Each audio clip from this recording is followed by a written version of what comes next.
정부가 내년 100조 원에 달하는 투자를 이끌어내 2.4%의 경제 성장률을 달성하겠다는 청사진을 내놨습니다. 정부가 발표한 내년 경제정책 방향 짚어봤습니다. 최근 비상경영 체제를 선언한 롯데그룹이 오늘 이사회를 열고 임원 인사를 시행했습니다.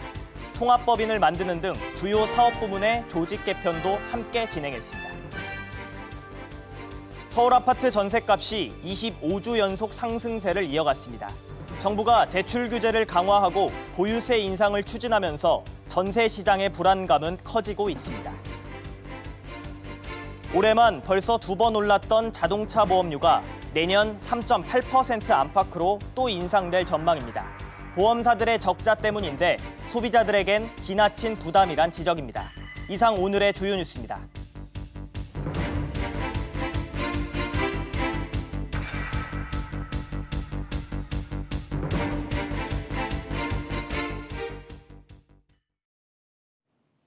시청자 여러분 안녕하십니까? 목요일 뉴스 프리즘 시작합니다. 정부가 내년 경제정책의 청사진을 내놨습니다. 세금을 깎아주고 나라 돈 197조 원을 상반기에 풀어서 2.4% 성장을 달성하겠다는 목표입니다. 정인아 기자가 보도합니다. 정부가 내년에 제시한 우리나라 성장률 전망치는 2.4%. 지난 7월에 발표한 전망치보다 0.2%포인트 줄어든 수치입니다. 우리나라를 둘러싼 대내외 경제 여건이 내년에도 좋지 않다는 반증입니다. 글로벌 불확실성과 국내 건설 투자의 조정 등이 리스크 요인으로 작용할 수 있을 것으로 보여집니다. 정부가 어려운 경제 상황을 돌파하기 위해 꺼내든 카드는 대규모 투자와 세금 감면을 통한 경제 활성화입니다. 이를 위해 정부는 내년 상반기에만 재정의 62%를 조기 집행하기로 했습니다. 올해에 조기 집행한 것보다 10조 원가량 더 돈을 풀겠다는 의미입니다. 정부는 인천 청라스타필드, 울산 석유화학공장 등 10조 원 규모의 민간기업 투자 프로젝트를 지원하고 15조 원을 추가로 발굴해 25조 원 수준으로 만들기로 했습니다. 여기에 민자사업 15조 원, 공공기관 투자 60조 원을 합해 모두 100조 원을 투자하는 게 정부 목표입니다. 민간경제연구소나 경제협력개발기구보다 성장률을 높게 잡은 게 아니냐는 지적에 대해 정부는 정책 의지를 반영한 숫자라는 입장입니다. 2.3이나 2.4냐 이런 전망을 우리 내부에서도 심도 있게 했습니다. 정책적 의지를 담아서 2.4%를 달성 가능하겠다는 그런 취지로 2.4%로 설정을 했습니다. 정부는 기업의 신규 설비 투자에 금융지원과 투자세액 공제를 확대하고 사회간접자본 SOC에도 총 23조 2천억 원을 투입하기로 했습니다. GTX A노선을 비롯한 광역교통망 확충에 6조 원, 노후 수도시설 등 시설 부문에 5조 5천억 원을 들일 예정입니다. SBS CNBC 정인아입니다. 내년도 경제정책 방향에는 냉각된 소비 심리를 깨울 대대적인 내수 촉진책들도 담겨 있습니다. 해외 말고 국내에서 돈 쓰라는 건데 이를 유인하기 위해 쇼핑이나 여행할 때 세금도 깎아주고 구매 금액 일부를 되돌려주기로 했습니다. 박규준 기자가 보도합니다. 정부가 대규모 할인 행사, 코리아 세일 페스타 기간 중 하루를 정해 내구재 상품의 부가가치세를 환급해주기로 했습니다. 고객이 행사 첫날 텔레비전을 사면 여기에 붙는 부가세 10%를 되돌려주겠다는 겁니다. 정부는 내년 6월까지 예비 타당성 평가를 해서 세부 방안을 확정할 계획인데 소비자들이 체감하는 실제 할인폭은 더 커질 것으로 보입니다. 이제 정부가 10%로 환급해주면 우리 기대는 이 공급자가 스스로 본인도 20, 30% 더 추가적인 가격 인하를 더해서 30, 40% 정도가 인하되는. 해외 소비를 국내로 끌어들이기 위해 현재 인천국제공항에만 있는 입국장 면세점을 김포공항 등 주요 공항으로 확대하는 것도 추진됩니다. 입국장 면세점에선 금지되던 담배 판매도 내년부턴 1인당 한 보루에 한해 구입하는 게 허용됩니다. 내수장 교란 등 그런 정책적인 우려 때문에 담배 판매를 제한했습니다. 이번에 담배 판매를 허용할 예정인데 면세 한도와 동일하게 1인 한 보루입니다. 그래서 교란은 그렇게 크지 않을 걸로 보고요. 내년 6월 말까지는 10년 이상 된 자동차를 경유차가 아닌 LPG나 휘발유 차량으로 바꾸면 개별 소비세를 70%, 최대 100만 원 깎아주기로 했습니다. 또한 국내 여행지 소비를 늘리기 위해 여행 숙박비로 사용한 금액의 30%를 소득공제해주기로 했습니다. 다만 약발의 지속성이 떨어지는 단기 부양책이라는 비판도 나옵니다. 코리아 세일 페스타 같이 단기적인 그런 것들이 경제에 영향을 주기는 그렇게 쉽지 않을 것 같아요. 1인당 소득이 떨어지고 있는 상황에서 소득이 없는데 어떻게 소비를 할 수 있겠어요? 정부는 이런 유인책으로 우리 국민의 국내 여행 횟수를 내년 3억 8천 회 이상으로 올해보다 5천 회 넘게 늘리기로 했습니다. SBS CNBC 박규준입니다. 1년 만에 확대 경제 장관 회의를 주재한 문재인 대통령. 소득주도 성장이라는 말을 아예 쓰지 않았습니다. 소주성을 빼더라도 내년엔 경제를 살리겠다는 게 정부 각오입니다. 그러나 너무 정부만 장밋빛 전망을 하는 게 아니냐는 지적도 나옵니다. 취재기자와 짚어보겠습니다. 이한승 기자 나왔습니다. 이 기자, 네. 이 문재인 정부의 경제정책 중심이 옮겨진다는 느낌인데요. 결국에는 내년에는 어떻게든 경제를 살리겠다는 거겠죠. 네, 맞습니다. 현 정부 들어서 2%대 성장률이 좀 고착화되는 모양새를 좀 보이고 있고요. 내년에도 아까 말씀하셨던 것처럼 정부가 2.4%라는 성장률 숫자를 좀 제시를 했는데 이를 달성할 수 있을지에 대한 의구심은 적지 않은 상황입니다. 낮은 성장률, 또 추락하는 일자리 창출력, 여기에 이대로 가면 큰일 난다라는 위기감이 정부의 내부에도 깔려 있는 상황인데요. 그래서 꺼내든 카드가 이 경제 활력, 이 한마디로 경기 부양 카드입니다. 그렇다면 이 내년에는 지금까지와는 뭔가 좀 다른 부분이 있어야 할 것 아닐까요? 네, 아시는 것처럼 현재 정부의 정책 기조 중에 가장 돋보이는 게 아마 소득주도 성장 정책이었을 텐데 이번 경제정책 방향에서는 이 단어가 아예 사라졌습니다. 그리고 그동안 경기 부양에는 꺼내지 않겠다라면서 다소 외면받았던 이 건설과 토목 투자, 그러니까 SOC, 사회간접 자본 카드를 다시 꺼내 들어서 경기 부양에 쓰겠다라고 선언까지 했습니다. 내년도 SOC 투자는 이번 문재인 정부 들어서 가장 큰 규모이기도 합니다. 그동안 썼던 카드 집어넣고 안 썼던 카드를 다시 꺼내들 정도로 문재인 정부의 어떤 절박감이 드러나 있다라고 볼 수 있는 겁니다. 근데 이 내년 성장률 전망치가 이 정부가 다른 기관보다는 좀 높게 이렇게 예측을 했는데 절박한 것 치고는 좀 너무 미래를 장밋빛으로 보는 거 아닐까요? 네, 흔히 경제는 심리라는 표현을 쓰는데 정부도 뭔가 의지, 내가 성장률을 북돋을 수 있다, 올릴 수 있다라는 의지를 담아서 목표도 다소 높게 잡았다는 설명을 한 건데요. 하지만 너무 불확실한 부분들을 확신을 담아서 정해놓으면서 불안감을 지울 수 없는 상황이 됐습니다. 사실 정부가 다른 기관들보다 이 성장률을 좀 높게 본 이유는 이 미중의 1단계 합의, 그리고 반도체 업황 회복, 그리고 정책 효과에 대한 이 기대감 등이 담겨져 있는 건데요. 그런데 미중 갈등 같은 경우는 아직 지금 1단계 합의에 이른 상황밖에 안 됐고 내년에는 더 쉽지 않은 상황이 전개될 것이라는 전망이 나오고 있습니다. 또 반도체 업황도 대체적으로 올해보다는 더 나아질 것이다라는 전망과 또 기대가 나오고 있지만 올해 같은 경우도 연초 기대했던 것과는 전혀 다른 상황이 펼쳐져 있었기 때문에 내년에도 어떻게 될지는 알 수 없는 상황입니다.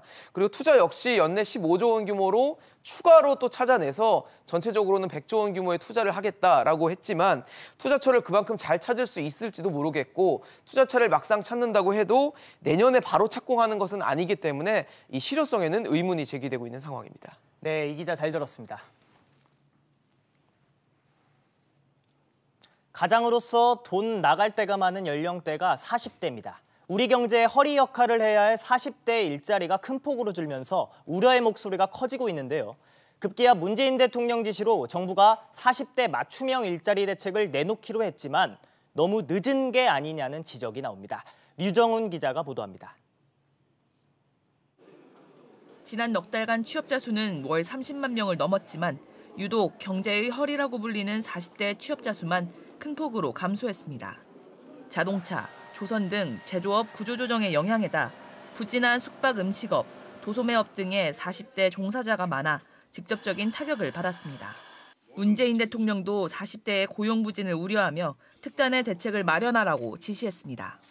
정부 정책에 대한 신뢰를 더욱 높여나가야 합니다. 무엇보다 일자리의 질이 더 좋아져야 합니다. 40대와 제조업의 고용 부진에서 벗어나야 합니다. 정부는 부랴부랴 40대 일자리 대책을 내년 경제정책 방향에 담았습니다.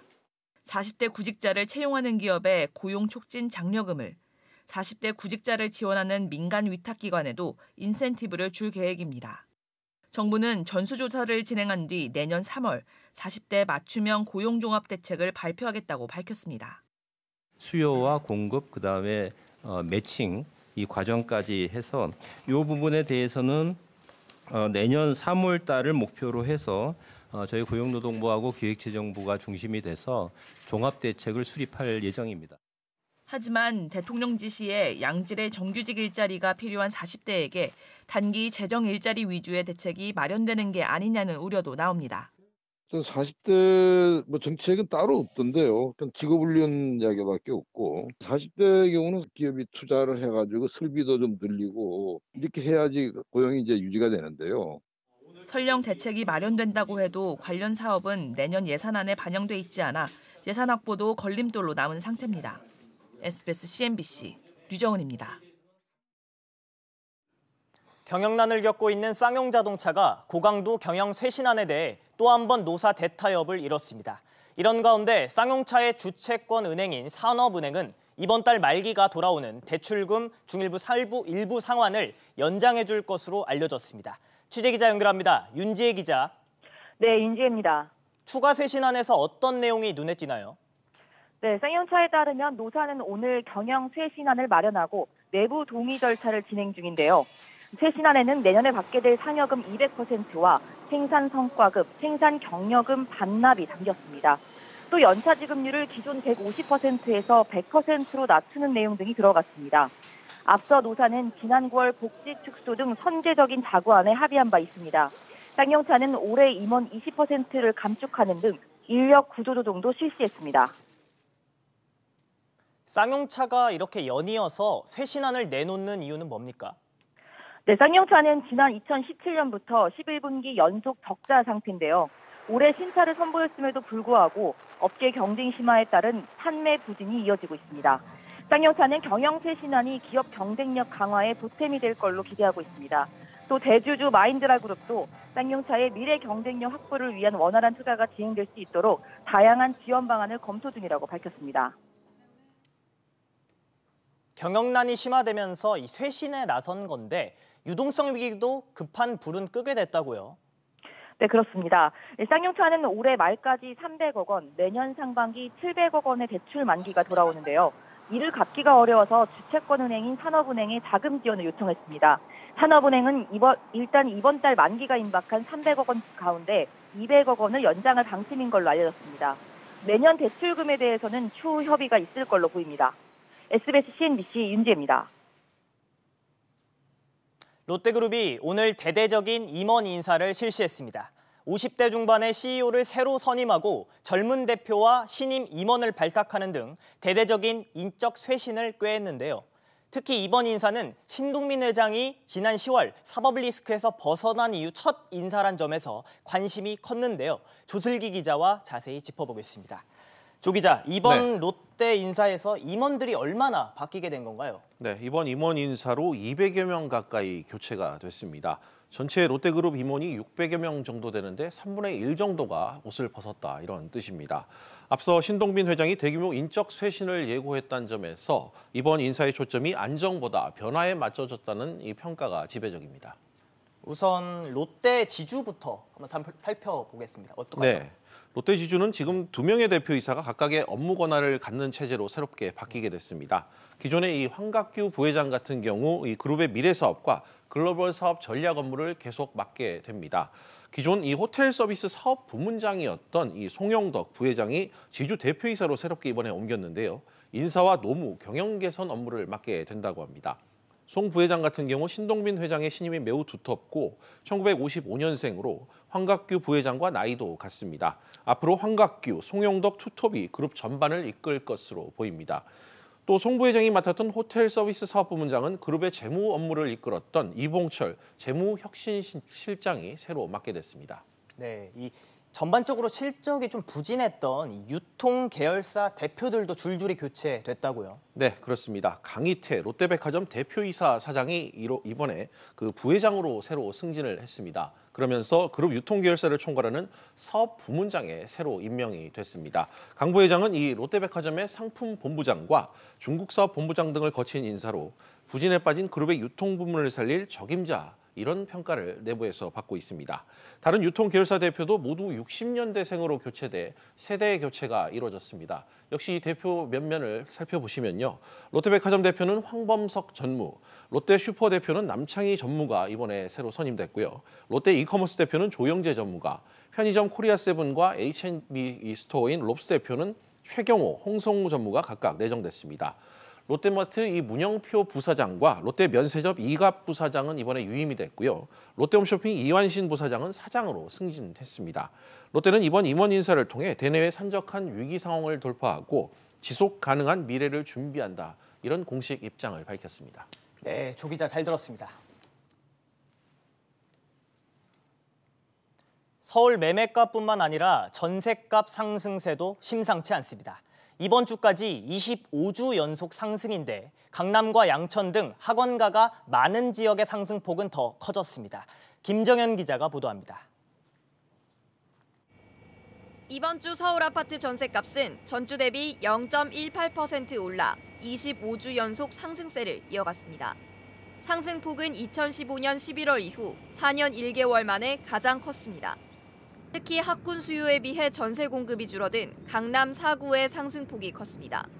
강남구는 0.51%, 송파구는 0.3% 올랐습니다. 강남 외 다른 지역의 전셋값도 심상치 않습니다. 양천구는 0.43%, 용산구가 0.23% 올랐습니다.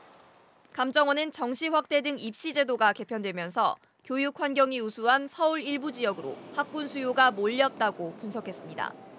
여기에 분양가 상한제 아파트 청약 당첨을 위해 일부러 전세를 택하는 등 청약 대기 수요가 늘어난 것도 전셋값 상승의 배경으로 꼽힙니다. 수익률을 맞추기 위한 전세 가격 상승도 예상되고 있어서 이사철 봄에는 전월세 가격이 상승할 가능성이 높습니다. 한편 서울 아파트값도 0.2% 오르며 25주 연속 오름세를 이어갔습니다. SBS CNBC 김정현입니다. 그런데 정부가 부동산 시장 안정을 위해서 12.16 대책을 내놨는데 이게 전셋값 상승세를 더 부채질할 수 있다는 우려도 나오고 있습니다. 황인표 기자와 자세히 짚어보겠습니다. 황 기자, 네. 이 대출을 막았더니 전셋값이 오른다. 어떤 이유 때문일까요? 네, 이번 대책의 특징 중에 하나가 그 서울 등 투기 지역과 투기 과열 지구에 시가 9억 원에 넘는 집을 살 때 이 담보 대출 비율 LTV라고 하죠. 이게 기존에 40%였는데 이걸 20%로 줄였습니다. 이제 빌릴 수 있는 돈의 한도를 좀 더 낮춘 거죠. 대출과 전세를 끼고 집을 사서 이제 집값이 오른 다음에 이걸 팔아서 이 매매 차익을 챙기는 소위 갭투자를 막기 위해서입니다. 그런데 전세로 살다가 이 대출을 최대한 많이 받아서 이 간신히 집을 살 수 있는 그런 분들 입장에서는 갑자기 어느 날 대출 한도가 줄다 보니까 새로 살게 될 집으로 이사를 가지 못하고 기존 전셋집에 머물 수밖에 없게 되는 겁니다. 그러니까 이제 계약을 취소하고 전세로 머물 수밖에 없다 보니까 전셋값이 더 오르게 되는 건 아니겠느냐, 그런 우려가 좀 나오고 있습니다. 네, 그렇다면 이 보유세가 늘어나니까 전셋값을 올리는 것 아니냐, 이런 걱정도 일각에선 나온다고요. 그렇죠. 이제 고가 아파트의 공시가격이 이제 내년에 올라갈 것으로 보이고 또 종부세까지 올라갈 것으로 보이는데 이러면 웬만한 그 강남 아파트 경우 1년에 내야 될 보유세가 수백만 원 되고요. 다주택자 같은 경우 1,000만 원 이상으로 대폭 늘어나게 됩니다. 집주인들이 세입자에게 이 보유세 인상분을 떠넘길 수 있고 아예 전세에서 월세로 전환할 가능성도 있습니다.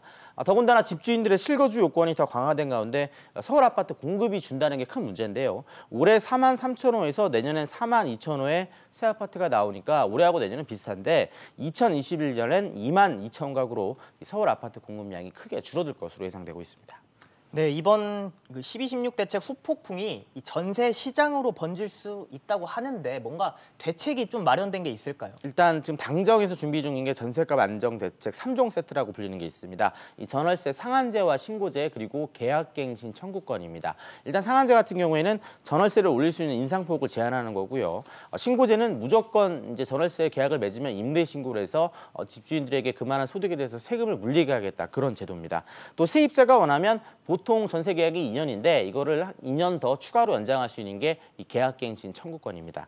다만 이 경우에도 집주인들이 계약 전에 미리 전월세 가격을 대폭 올릴 수 있다 보니까 보다 더 정교한 대책이 필요한 것 아니냐 이런 지적이 나오고 있습니다. 네, 황 기자 잘 들었습니다. 자동차 보험료가 내년 1월에 또 오를 것 같습니다. 보험사들마다 적자가 커서라지만 올해만 벌써 2번 올랐던 상황이라서 소비자들의 부담도 클 것으로 보입니다. 이한나 기자가 보도합니다. 자동차 보험사들이 보험료 인상 준비에 착수했습니다. 이들이 보험료 인상을 추진하는 데는 회사들마다 적자폭이 크기 때문입니다. 삼성화재와 현대해상, DB손해보험 등 주요 손해보험사 4곳의 자동차 보험 손해율은 100%를 넘어섰습니다. 보험료 100원을 받아서 고스란히 보험금으로 내주고 있다는 의미입니다. 적자가 커지는 데는 정비요금 상승 등 복합적인 요인에 제한적인 보험료 인상이 이유라는 게 보험업계 주장입니다. 정비업체들의 고민, 정비수가 인상이라든지 등등이 모두 이제 좀 영향을 미쳐서 자동차 보험회사들의 손해율은 굉장히 좀 악화되고 있는 상황에 자동차 보험료를 인상해야 되는 그런 처지에 놓여 있습니다. 그러나 올해 초와 지난 6월 2번의 보험료 인상이 이미 이루어졌는데 또다시 보험료를 올리는 것은 소비자들에게 지나친 부담이란 지적입니다. 이런 상황을 감안해 금융당국은 보험업계가 제시한 5% 인상은 수용하기 어렵다며 이보다 낮은 수준인 3%에서 4% 수준의 인상안을 제시한 것으로 파악됐습니다. 이와 함께 음주운전 사고부담금 인상, 이륜차 본인부담금 신설 등 보험회사들의 부담을 줄이기 위한 제도 개선안도 전달한 것으로 알려졌습니다. SBS CNBC 이한나입니다. 현금으로 물건을 살 때 이 현금 영수증 발급받는 분들 많으시죠? 신용카드에 비해서 높은 소득공제를 받을 수 있는데요. 국세청이 현금 영수증을 발급받을 수 있는 업종을 확대했습니다. 장가희 기자가 보도합니다. 내년부터 현금 영수증 의무 발행 업종이 늘어납니다. 오는 1월 1일부터는 약국, 미용학원, 헬스클럽에서도 건당 10만 원 이상의 거래에 대해 소비자의 요구와 상관없이 현금 영수증을 발행해야 합니다. 이를 위반할 경우 거래 대금의 20%에 해당하는 가산세를 물게 됩니다. 소비자와 현금 거래 조건으로 물건값을 깎아주고 현금 영수증을 발행하지 않더라도 이는 발행 의무 위반에 해당됩니다. 이번에 추가되는 의무 발행 업종 사업자는 약 8만 5천 명이지만 실제 사업에 따라 더 많은 사업자가 해당될 수 있습니다. 전자제품 도매 여부를 이렇게 사업자 등록은 했지만 소비자한테 전자제품을 팔았다 그러면 고거에 대해서는 현금 영수증을 의무적으로 발행해야 된다. 10만 원 이상 거래에 대해서는. 현금 영수증 의무 발행 사업자가 발급 의무를 위반할 경우 소비자는 거래일로부터 5년 이내에 국세청에 신고할 수 있습니다. 위반 사실이 확인되면 미발급 금액의 20%를 신고자에게 포상금으로 지급하는데 지급 한도는 거래 건당 50만 원, 연간 동일인 200만 원으로 제한됩니다. 국세청은 근로자가 현금 영수증을 발급받으면 신용카드 소득공제율 15%보다 높은 30%의 공제율을 받을 수 있는 만큼 현금 영수증 발급에 적극적으로 참여해달라고 당부했습니다. SBS CNBC 장가입니다.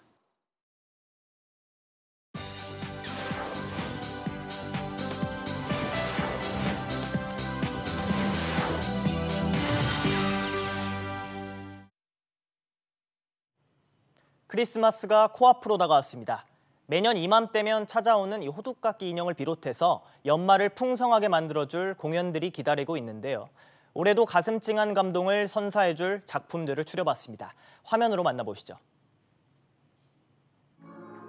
모두가 외면하는 못생긴 호두깎이 인형을 클라라는 기쁘게 받아듭니다. 1892년 러시아에서 첫 선을 보인 이후 127년 동안 크리스마스를 장식해온 차이코프스키의 호두깎이 인형이 돌아왔습니다. 꿈속에서 생쥐들과의 전쟁에서 승리한 인형이 멋진 왕자가 되어 소녀를 과자의 나라로 안내한다는 동화 같은 이야기입니다. 여러 버전 가운데 정통 클래식 음악과 정제된 안무의 발레 마임이 어우러진 유니버설 발레단의 공연은 눈 내린 화이트 크리스마스의 환상적인 분위기를 느낄 수 있는 무대 연출이 돋보입니다. 크리스마스 이브, 쌍둥이 자매 샘과 찰리의 집에 선물을 주러 온 산타 할아버지는 자매의 얼굴을 착각합니다. 네가 찰리가 샘이라며. 몰라. 어쨌든 뭐 그 덕분에 찰리의 착한 행동을 보긴 했지만 말이야. 찰리는 정말 천사 같은 아이예요. 착한 아이 포인트를 10,000포인트나 받았다니까요. 그래? 뮤지컬 산타와 빈 양말은 영화 러브 액츄얼리와 노팅힐 등을 만든 감독 겸 작가 리차드 커티스의 동화책을 국내 제작진이 각색한 작품입니다. 쌍둥이 자매의 우정과 사랑 이야기를 바탕으로 유쾌하고 엉뚱한 산타 할아버지, 눈길을 끄는 무대 장치 등이 재미를 더합니다. 오늘 여기 온 착한 아이들 모두 메리 크리스마스!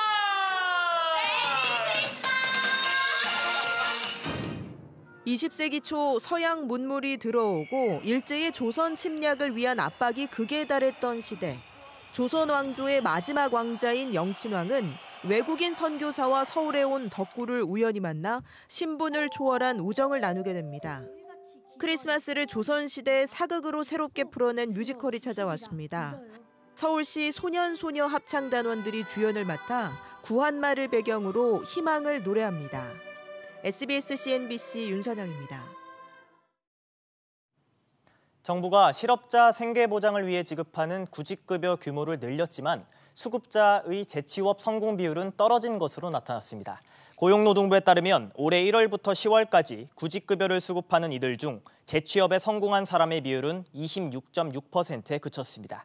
지난해 구직급여 수급자의 재취업 비율인 28.9%보다 2.3%포인트 낮아졌고 재취업 비율은 2016년부터 매년 떨어지는 추세입니다. 한일 정상회담 직전에 이 양국 통상장관 회담이 추진 중인 것으로 전해졌습니다. 산업부 등에 따르면 이 성윤모 산업부 장관과 가지야마 히로시 일본 경제산업상이 오는 22일 중국 베이징에서 만나는 방안이 양국 사이에 협의 중입니다. 이 자리에서는 일본의 수출 규제 문제 등이 논의될 것으로 알려졌습니다. 안녕하세요. K웨더 라이프스타일 예보 고광용입니다. 먼저 이 시각 위성 영상 보겠습니다. 전국이 대체로 맑은 날씨 보이고 있고 대기질도 깨끗합니다. 하지만 일부 지역은 점차 구름이 많아져 밤에 비나 눈이 내리기도 하겠는데요. 먼저 오늘 밤부터 충남 서해안 지역을 중심으로 눈이나 비가 내리기 시작해 내일 새벽에 충청 내륙과 전라도까지 확대될 것으로 보이고요.